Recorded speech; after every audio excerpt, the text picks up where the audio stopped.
इस शख्स का नाम माइक होता है, जो किडनैप्ड लोगों में से एक होता है। वो रास्ता भूल चुका होता है और इधर उधर भटक रहा होता है। फौरन उसे रोकती है और कहती है गाड़ी के अंदर बम है, अगर दरवाजा खोला तो तुम्हारे टुकड़े टुकड़े हो जाएंगे। शुरू में माइक को उसकी बात पर यकीन नहीं आता, लेकिन जब दरवाजे के पास लगी वायर देखता है तो समझ जाता है कि क्रिस्टल सच बोल रही थी। क्रिस्टल माइक से कहती है कि उनको हमारी लोकेशन का पता चल गया है, इसलिए हमें फौरन यहाँ से निकलना होगा। फिर वो दोनों रेलवे ट्रैक के साथ साथ चलने लगते हैं, इस उम्मीद पर कि शायद आगे जाकर कोई मदद मिल जाए। चलते चलते क्रिस्टल बताती है कि वो आर्टिकल्स लिखती है और इसमें यह लिख रही है कि कुछ एलीट लोग इंसानों का शिकार करते हैं। वो कहती है कि बिल्कुल वही हो रहा है जो उसने अपने आर्टिकल्स में लिखा था, और शायद इन्हीं आर्टिकल्स की वजह से इन लोगों ने उसे अगवा कर लिया। थोड़ी देर बाद क्रिस्टल महसूस करती है कि ट्रेन करीब आ रही है। वो माइक से कहती है ट्रेन मोड़ पर स्लो हो जाएगी, हमें इसी मौके पर पूरी ताकत से दौड़कर इस पर चढ़ना होगा। जैसे ही ट्रेन आती है क्रिस्टल ट्रेन पर चढ़ जाती है और फिर माइक की मदद करती है और आखिरकार दोनों बच जाते हैं। वहाँ उन्हें किसी की आवाज सुनाई देती है। जब वो देखते हैं तो हैरान हो जाते हैं कि वहाँ कुछ और लोग भी मौजूद होते हैं जो रेफ्यूजीज होते हैं। माइक उन्हें गेम का हिस्सा समझकर धमकी देता है, लेकिन वो लोग समझाने की कोशिश करते हैं कि वो मासूम रेफ्यूजीज हैं। माइक डर की वजह से किसी की बात नहीं मानता। इसी टाइम ट्रेन रुकती है और सभी लोग छुप जाते हैं। क्रिस्टल देखती है कि आर्मी के ऑफिसर्स ट्रेन चेक करने आ रहे हैं। वो अपना वेपन छुपा देती है और दूसरे रेफ्यूजीज के साथ ट्रेन से बाहर आ जाती है, जहाँ उन सब की अच्छी तरह चेकिंग की जाती है। माइक एक ऑफिसर से बात करता है और कहता है कि वो अमेरिकन है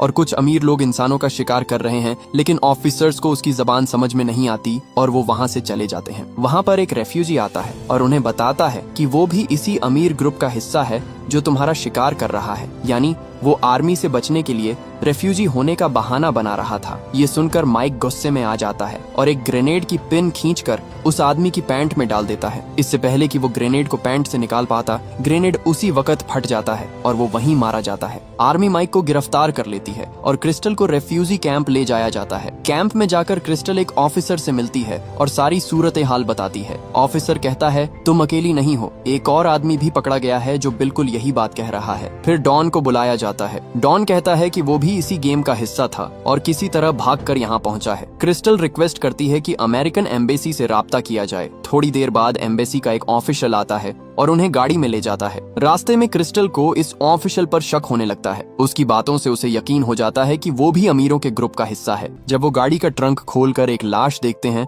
तो उन्हें यकीन हो जाता है कि वो इन लोगों के साथ मिला हुआ था। उनको एक मैप भी मिलता है जिससे उनको अमीर लोगों की लोकेशन का पता चल जाता है। क्रिस्टल कहती है अब सिर्फ एक ही रास्ता है, हमें इन सब का सामना करना होगा। इसी दौरान उन्हें वो छोटा सा सुअर नजर आता है जो शुरू में देखा था। वो समझ जाते हैं कि वो दोबारा इसी जगह के करीब आ चुके हैं जहां उनको होश आया था। दूसरी तरफ अमीर लोग अपने बंकर में बैठकर प्लान बना रहे होते हैं कि क्रिस्टल को कैसे मारा जाए, लेकिन क्रिस्टल चुपके से वहां पहुंच जाती है और एक एक करके सबको मारने लगती है। वहां पर जबरदस्त फाइट होती है और क्रिस्टल उन सब अमीर लोगों को मार देती है। आखिर में सिर्फ एक रह जाता है जो आर्मी का सोल्जर होता है। क्रिस्टल उससे सख्त लड़ाई के बाद उसे बुरी तरह घायल कर देती है। इसी टाइम डॉन भी वहां आ जाता है और कहता है शुक्र है सब खत्म हो गया। क्रिस्टल कहती है अभी नहीं, मैं इस गेम के लीडर एथीना को मारे बगैर नहीं रुकूंगी। इसी टाइम वॉकी टॉकी पर एथीना की आवाज आती है जो डॉन से पूछ रही होती है कि क्या क्रिस्टल मर चुकी है। क्रिस्टल समझ जाती है कि डॉन भी उनके साथ मिला हुआ था। डॉन समझाने की कोशिश करता है लेकिन क्रिस्टल उसे भी मार देती है। फिर क्रिस्टल एथीना से बात करती है और बताती है कि उसने सबको मार दिया है। फिर वो सोल्जर से एथीना का एड्रेस भी पूछ लेती है और उसको भी मार देती है। अगले दिन क्रिस्टल एथीना के महल पहुंचती है, मगर एथीना दरवाजा नहीं खोलती और कहती है पहले अपना पिस्तौल मेल बॉक्स में रख दो। क्रिस्टल उसे कहती है कि मैं पिस्तौल नहीं रखूंगी। क्रिस्टल कहती है कि मैं कैसे यकीन कर लूं कि तुम मुझे नहीं मारो और तुम्हारी माँ ड्रग्स की ओवरडोज लेने से मर गई थी और तुम एक जर्नलिस्ट हो। क्रिस्टल कहती है तुमने गलत आदमी से पंगा लिया है। दोनों एक दूसरे को ढेर सारी बातें सुनाती हैं। फिर अचानक दोनों के दरमियान जबरदस्त लड़ाई शुरू हो जाती है। एथीना भी खतरनाक फाइट कर रही होती है, मगर जब उसे लगता है कि क्रिस्टल उससे ज्यादा स्ट्रांग है तो वो गन उठाकर उस पर फायर करने लगती है, मगर आखिर में क्रिस्टल किसी तरह उसे मार देती है और इसी के साथ कहानी खत्म हो जाती है। अगर वीडियो अच्छी लगी हो तो वीडियो को लाइक और चैनल को सब्सक्राइब जरूर कीजिएगा।